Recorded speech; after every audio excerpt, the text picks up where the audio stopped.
गोवर्धन भाऊ. अहो राम राम अप्पा, राम राम. राम राम. काय कसा काय चक्कर मारला इकडं?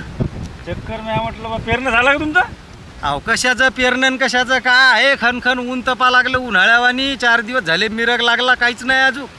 बाप्पा पाखराली प्याय पाणी नाही वावरात.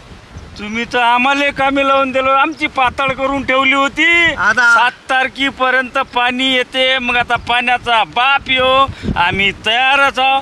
आमचं काहीच नव्हतं. आमचं भुईमुगाचा गिदाळा, मुगाचा गिदाळा, आमची अशी दाय पातळ झाली होती. 7 तारखेला पाणी येते म्हटल्यावर बापा आता करावं कसं नाही कसं. गोवर्धन भाऊ तर तयार झालं म्हणून म्हटलं बा तुमचं पेरणं झालं का काय म्हणून आलो बा इकडे चक्कर मारा. अहो पण आता आम्ही का देवाचे नातू हो? आम्हाला कुठून तरी मेसेज आला की 7 तारखेला पाणी येते, त्याच्यानं आम्ही आमचे कामधंदे आटपून घेतले.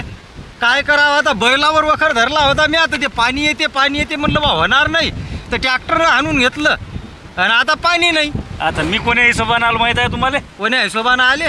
मले 100% वाटलं तुमचं 7 तारखेला 8 तारखेला पेरणं झालं. हा म्या म्हटलं गोवर्धन भाऊच्या इकडे काही ना काही उरलेलं राहते. तूर उरली असन, हा पराठीच्या थैल्या उरल्या असन, हो. सोयाबीन उरलं असन, काही ना काही बियाणं उरलं आपल्याला घेऊन जातात. उरल्याचं काय करता, अजून दुकानातच पडेल, घरी आणलं नाही बी बियाणं खत अजूक.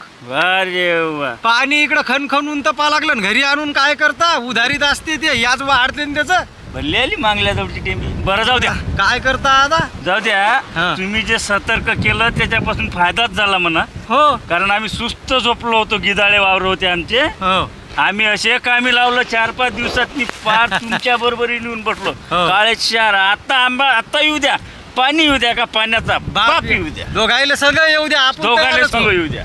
काही हो. टेन्शन नका घेऊ. जय जवान जय किसान. जय किसान.